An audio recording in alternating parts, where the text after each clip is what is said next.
भगवान कृष्ण के द्वारा सबसे बड़े धर्म युद्ध महाभारत की रणभूमि कुरुक्षेत्र में अर्जुन को कुछ 5000 साल पहले थे। ये वो वक्त था जब धर्म का बार बार उल्लंघन हुआ, परमात्मा का डर मनुष्य से निकल गया। लालच की होड़ में भाई ने भाई को मारने की कोशिश की, और यही नहीं, एक ब्याहता औरत को भरी सभा में अपने बड़ों के सामने अपमानित किया गया। इससे पहले कि मनुष्य जाति धर्म युग से निकलकर पूर्ण रूप से कलयुग में जाती, युद्ध की रणभूमि में युद्ध से कुछ पहले परमात्मा ने गीता भगवान कृष्ण के द्वारा मनुष्य जाति के कल्याण के लिए दी। ऐसे ही जैसे कभी तुरा मोसेस को, गॉस्पेल जीसस को और कुरान प्रॉफिट मोहम्मद को दी। गीता, बाइबल, कुरान, तुरा, गुरु ग्रंथ साहिब परमात्मा द्वारा दी गई किताबें हैं, जो किसी एक धर्म के लिए नहीं बल्कि पूरी मनुष्य जाति के लिए, पूरी इंसानियत के लिए, सब आत्माओं के लिए, क्योंकि ये आत्मा को परमात्मा के बारे में, उसकी सृष्टि के बारे में, और सबसे अहम ये उन कायदों के बारे में समझाती है जिनका आत्मा को मनुष्य के रूप में हर हाल में पालन करना हो, रक्षा करनी होगी। और इन्हीं कायदों की बुनियाद पे एक आत्मा को शरीर त्यागने के बाद परखा जाएगा, और इस परीक्षा से पास होने पे हमेशा के लिए इस जन्म और मृत्यु से मुक्ति मिलेगी। परमात्मा भगवत गीता में कहते हैं कि मैं ही सबकी शुरुआत हूं, मैं शुरू से भी पहले था और सब खत्म होने के बाद भी रहूंगा। सब मुझ में है और मैं सब में हूं। जो भी तुम छू सकते हो, देख सकते हो, चख सकते हो या सुन सकते हो, वो सब मैं हूं। ये नदियां, पहाड़, सूरज, ग्रहण, चांद, सितारे सब मैंने बनाए। मैंने ही भगवान, शैतान, राक्षस और इंसान बनाए। मैं सर्वव्यापी, सब में रहता हूं, सब में मैं हूं, मैं मैं ही हूं। मैं ही ब्रह्मा बन के सब बनाता हूं और रुद्रा बन के सब नष्ट कर देता हूं। मैं ये सृष्टि यूं ही बनाता और तोड़ता रहूंगा, ताकि आत्माओं को मौके मिल सके इस जन्म और मृत्यु से एक दिन मोक्ष पाने को, हमेशा के लिए परमात्मा के साथ रहने को। भगवत गीता कहती है कि इस सबसे बड़ी परीक्षा के लिए परमात्मा ने प्रकृति का निर्माण 5 तत्व, हवा, अग्नि, जल, पृथ्वी और ईथर से किया, जिन्हें हम छू के, चख के, सूंघ के, देख के समझ सकते हैं, पर खुद परमात्मा इन 5 इंद्रियों की समझ से बाहर है। उन्हें आत्मा इन इंद्रियों से नहीं जान सकती। आत्मा 5 इंद्रियों के साथ वैसे ही है जैसे एक लोहे का रोबोट, जिसे अपने बनाने वाले का कोई पता नहीं। अर्जुन को भी परमात्मा का विराट रूप देखने के लिए भगवान कृष्ण ने दिव्य नेत्र दिए।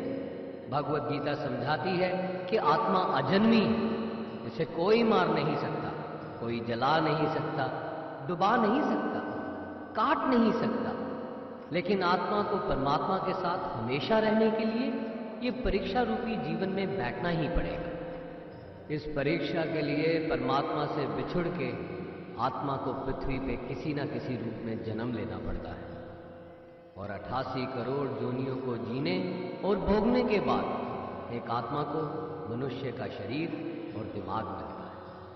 इस सबसे बड़ी मर्यादाओं की परीक्षा में बैठने के लिए हर मनुष्य को इस पूरी परीक्षा के दौरान तरह तरह की अच्छी और बुरी भावनाओं के चक्रव्यूह में अपने ही भाई बहन या मित्रों के साथ डाला जाता है, जिसमें हर आत्मा को अपने अंदर के तामसिक और राजसिक अवगुणों से निकल के सात्विक जीवन में प्रवेश करने के मौके मिलते हैं। हमारे तामसिक गुण वो हैं जो हमारे अंदर हीन भावना पैदा करके हमें खुद को उदास और नुकसान पहुंचाते हैं, और हमारे राजसिक गुण हमें ईर्ष्यालु और लोभी बना के दूसरों के प्रति नुकसान पहुंचा सकते हैं। इस परीक्षा के दौरान हर आत्मा को तामसिक और राजसिक गुणों को खत्म करके अपने सात्विक गुणों से परिचित होना पड़ेगा।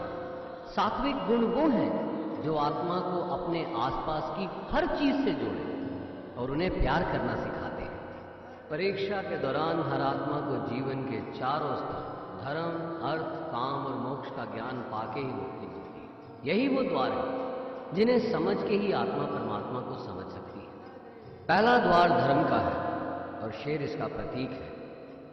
धर्म वही है जो गीता में लिखा हुआ है, वेदों में लिखा हुआ है, गुरु ग्रंथ साहिब, बाइबल या कुरान में लिखा है। धर्म वही है जो धारण किया हुआ है, जिसे आपका दिल मानता है, जैसे झूठ नहीं बोलना, चोरी नहीं करना, भगवान का निरादर नहीं करना, दूसरों को नुकसान नहीं देना, यही सब धर्म है। और हर आत्मा को अपने जीवन काल में हर समय धर्म का पालन करना होगा और उसकी रक्षा करनी होगी। दूसरा द्वार अर्थ का है और घोड़ा इसका प्रतीक है। हर आत्मा अपने हर जीवन काल में अपने पृथ्वी पे होने का अर्थ या मूल कारण समझेगी। इस जिंदगी में भोगने वाली चीजें और रिश्तों का आनंद लेगी।